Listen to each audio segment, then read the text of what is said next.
Picture দেখে আপনারা বুঝতেই পারছেন আজকে কি নিয়ে আলোচনা করতে চলেছি। আজকে এমন একটা জিনিস নিয়ে আলোচনা করতে চলেছি যেটা আপনারা কখনো শোনেননি বা কেউ আপনাদেরকে বলেও নি। তো চলুন শুরু করা যাক। দেখুন, ছেলেদের এই যে পার্ট কত তাড়াতাড়ি শক্ত হবে, কত তাড়াতাড়ি নরম হবে, আর এর মধ্যে ব্লাড ফ্লো কতটা থাকবে, কত টাইম ধরে থাকবে, তার পার্টে হার্ডনেস আসবে কি না, সে হাঁপাবে কি না, তার মুখের মধ্যে লালা ভরে যাবে কি না, তার চোখ লাল হয়ে যাবে কি না, এমনকি তার হার্টবিট, তার ফুসফুসের কাজ, তার টয়লেট কত তাড়াতাড়ি আসবে, পুরোটাই একটা সুইচ সিস্টেমের উপরে নির্ভর করে। এই সুইচ সিস্টেমকে বলা হয় autonomic nervous system. Nervous system আমাদের শরীরের হাড় অঙ্গকে অ্যাক্টিভ রাখে, ব্লাড ফ্লোকে অ্যাক্টিভ রাখে, আমাদের শিরা আর ধমনীতে ব্লাডকে প্রপারভাবে ফ্লো করতে সাহায্য করে। তো এই অটোনমিক নার্ভাস সিস্টেমের মধ্যে দুটো নার্ভাস সিস্টেম পড়ে, একটা হচ্ছে সিম্প্যাথিক নার্ভাস সিস্টেম, একটা প্যারাসিম্প্যাথিক নার্ভাস সিস্টেম। এই যে সিম্প্যাথিক আর প্যারাসিম্প্যাথিক এই দুটো নার্ভাস সিস্টেম পুরোপুরি বিপরীত দিকে কাজ করে। যদি সিম্প্যাথিক নার্ভাস সিস্টেম ভেসেলকে খুলে দেয়, প্যারাসিম্প্যাথিক নার্ভাস সিস্টেম সেটাকে নর্মাল রাখে। আমাদের শরীরে যদি প্যারাসিম্প্যাথিক নার্ভাস সিস্টেম অ্যাক্টিভ থাকে তাহলে আমরা সব কাজ রিদিমে করতে পারি। মানে আমরা তাড়াতাড়ি হাঁপাবো না, আমাদের মুখে লালা তাড়াতাড়ি ভরে যাবে না, আমাদের এক্সাইটেড লেভেল তাড়াতাড়ি হবে না, চিন্তা তাড়াতাড়ি আসবে না, টয়লেট তাড়াতাড়ি আসবে না, আমাদের যে লিকুইডটা সেটাও তাড়াতাড়ি আসবে না, এমনকি আমরা লং টাইম পারফর্ম করতে পারবো। সেরকম সিম্প্যাথিক নার্ভাস সিস্টেম যদি আমাদের শরীরে অ্যাক্টিভ থাকে তাহলে আমাদের মুখে লালা ভরে যাবে, আমাদের এক্সাইটেড লেভেল অনেক বেড়ে যাবে, আমরা হাঁপিয়ে যাব, আমাদের মধ্যে ব্লাড ফ্লো উথাল পুথাল করবে, এমনকি হার্টবিটও বেড়ে যাবে। তার সাথে সাথে যে জেনারেটাল এরিয়া আছে তার মধ্যে ব্লাড ভেসেল গুলো পুরো ওপেন হয়ে যাবে, মানে যত তাড়াতাড়ি ব্লাডটা আসবে তত তাড়াতাড়ি চলে যাবে। এমনকি ছেলেদের যে লিকুইড আছে সেটাও তাড়াতাড়ি বেরিয়ে যাবে, মানে সে পারফর্ম করার সময় বেশি টাইম ধরে রাখতে পারবে না, এমনকি পারফর্ম করতে গিয়ে তাদের টয়লেটও তাড়াতাড়ি পেয়ে যাবে। এটা পুরোটাই নির্ভর করে এই সিম্প্যাথিক নার্ভাস সিস্টেমের উপরে।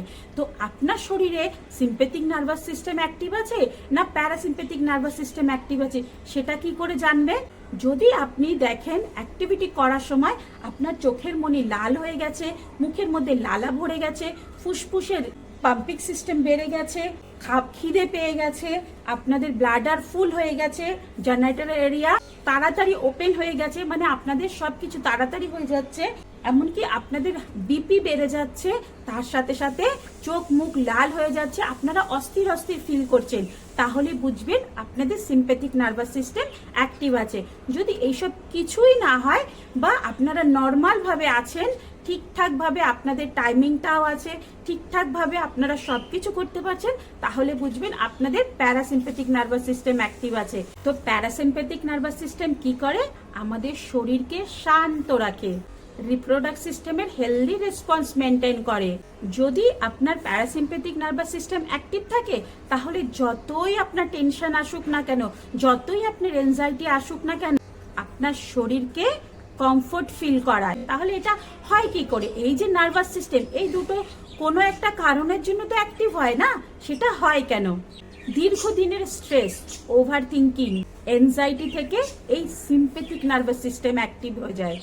অনেক দিন থেকে আপনার ঘুমের সমস্যা হচ্ছে, মানসিক চিন্তা আসছে, কোথাও শান্তি ফিল করছেন না, প্রচন্ড পরিমাণে ক্লান্তি ফিল হচ্ছে, ইমোশনালি আপনি ডিসকমফোর্ট ফিল করছেন, সব কাজে আপনার কনসেন্ট্রেশন কমে গেছে, পার্টনারের সাথে আপনার দূরত্ব মেনটেন হয়েছে, এইসব কারণগুলোর জন্য কিন্তু আপনার সিম্প্যাথিক নার্ভাস সিস্টেম অ্যাক্টিভ হয়ে যায়।